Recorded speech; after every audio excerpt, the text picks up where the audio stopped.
This year, we celebrate Indigenous Peoples Day on October 10th.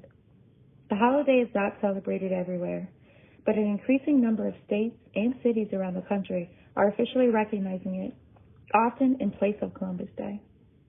Columbus Day has long been protested as celebrating a man and a system responsible for countless acts of violence and oppression upon Native peoples, and perpetuating a whitewashed version of history that ignores or minimizes the wrongs perpetrated upon Indigenous peoples and fails to highlight their many contributions to our society. Indigenous Peoples Day was first proposed by Native representatives at a United Nations conference in 1977, and South Dakota was the first U.S. state to officially celebrate Indigenous Peoples Day in 1989. President Biden was the first U.S. president to recognize the holiday, which he did in a presidential proclamation. Although these official acts are steps in the right direction, much work remains to be done. And those who say Indigenous Peoples Day recognition doesn't go far enough point out that to date, there has been no official apology to Indigenous people by the U.S. government. The Indigenous population in the United States who have lived upon this land for thousands of years were subjected to centuries of genocide and forced displacement by white colonists, which decimated Native populations and scattered them far from their homelands. Despite all of this, Indigenous cultures and traditions have endured, and the contributions of Native people permeate every aspect of our society. These contributions, the resilience and beauty of Native cultures, their ongoing struggles against discrimination and systematic oppression, and their present-day battles against damage and intrusion upon their lands deserve to be recognized and highlighted. Therefore, GRAWA makes the land acknowledgments in this video as a first step to pledge to continue learning and taking action to demonstrate GRAWA's commitment to and partnership with the Indigenous community. Hi, my name is Catherine McCarley, and although I currently live and work within Rochester, New York, I was actually born and raised in Buffalo, New York, which is home to the Seneca Nation. The Seneca Nation, or the Seneca people, are considered the keepers of the Western Door and are part of a league of Indigenous nations called Haudenosaunee. The Seneca people are considered the keepers of the Western Door because they are the westernmost nation within the Haudenosaunee. Now, today, more than 10,000 Seneca people live within the United States, which actually has 3 federally recognized Seneca tribes, 2 of which are located in New York State. The first being the Seneca Nation of New York, with 2 reservations very close to Buffalo, New York, my hometown, and the second within New York being the Tonawanda Band of Seneca Indigenous Americans. Now, many people know about any number of treaties that may have affected the Indigenous people in some way.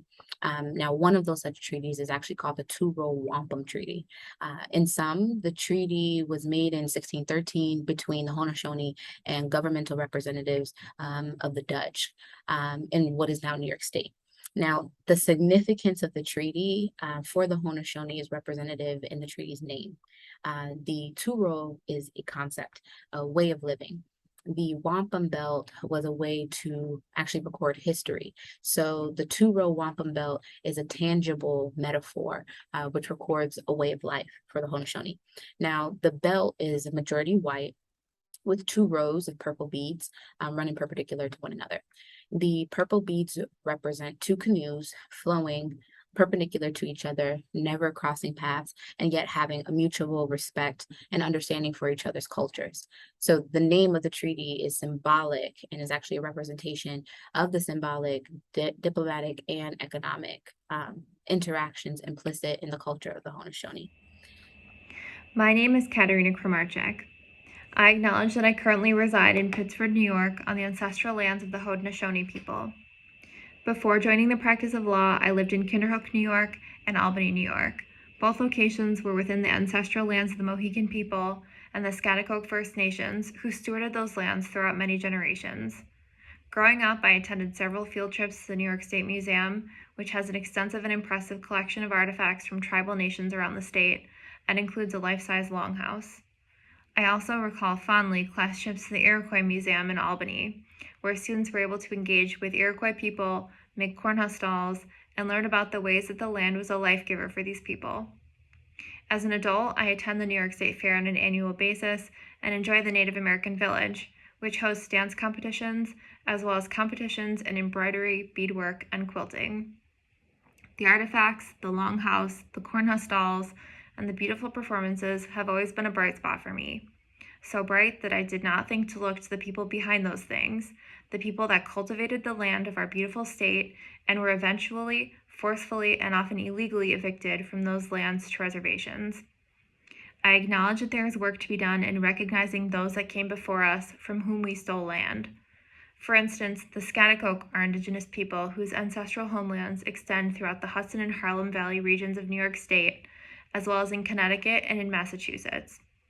Though the Schaghticoke are documented as having settled in New York and elsewhere as early as the 1670s, lawmakers refused to recognize them formally.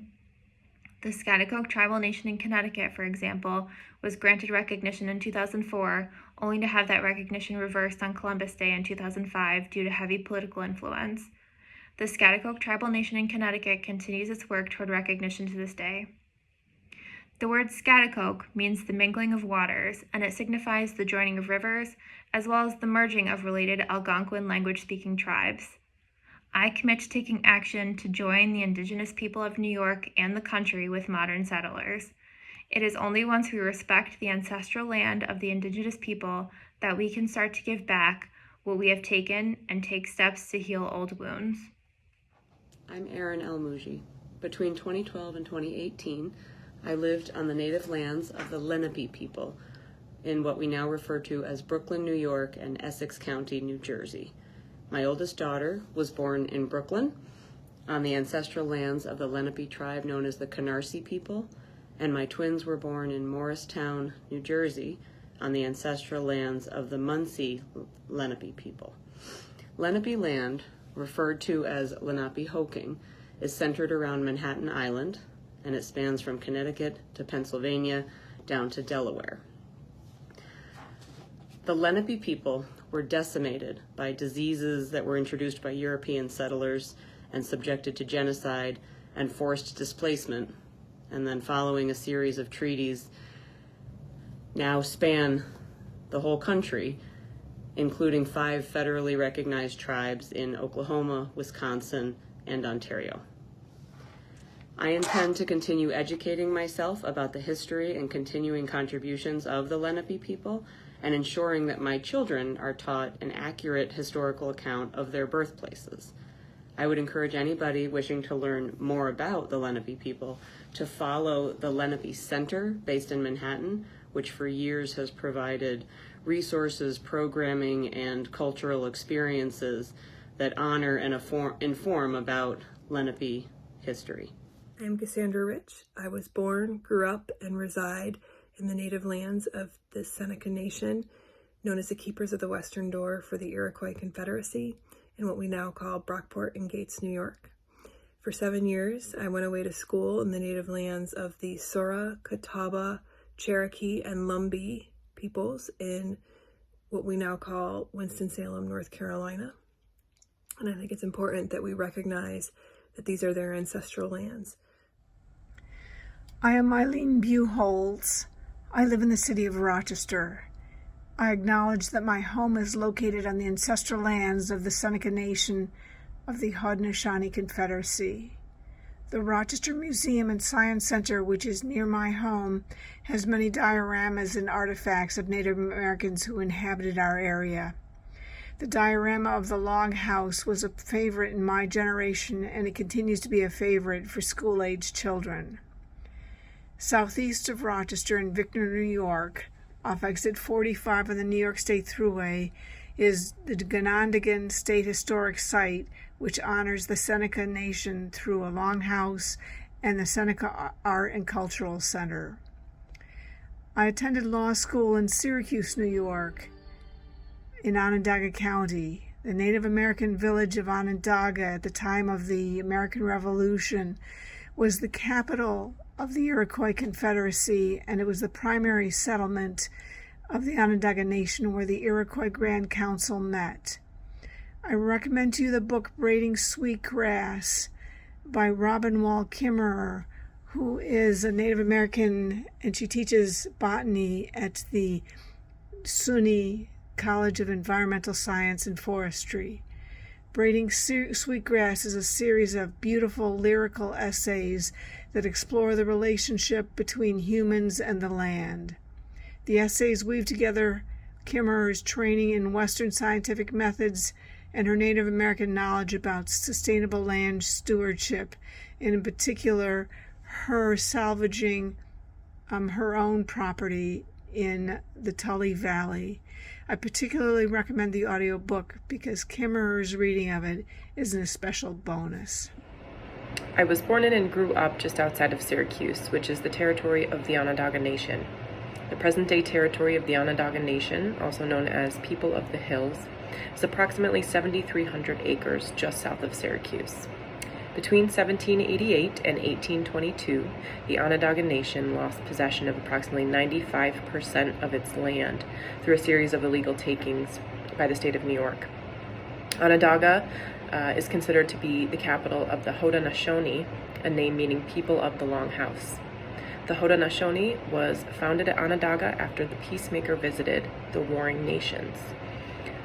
The nations of the Haudenosaunee came together after agreeing to work together peacefully rather than continuing to battle each other.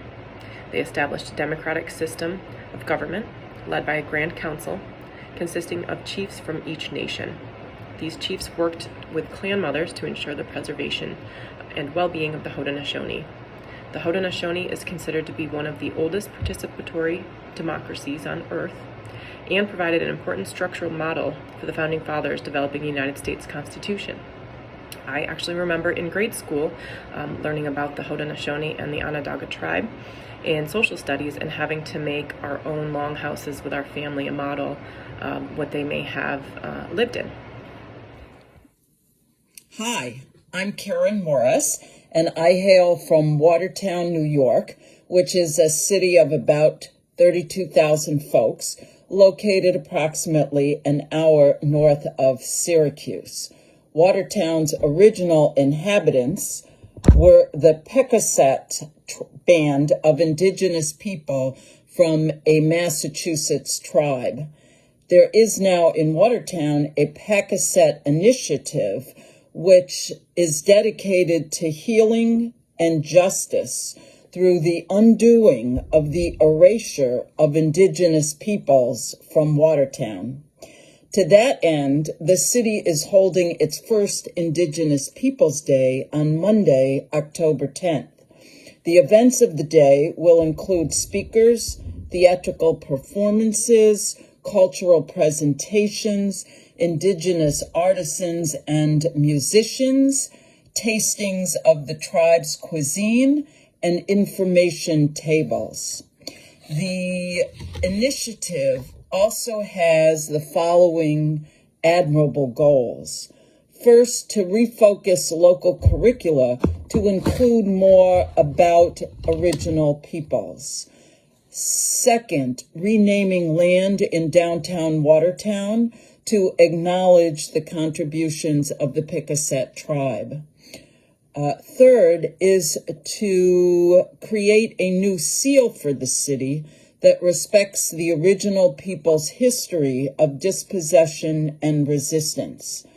And finally, take steps to acknowledge original peoples throughout Watertown by first conducting a critical inventory of public spaces and the plaques, monuments, and street names that are displayed there.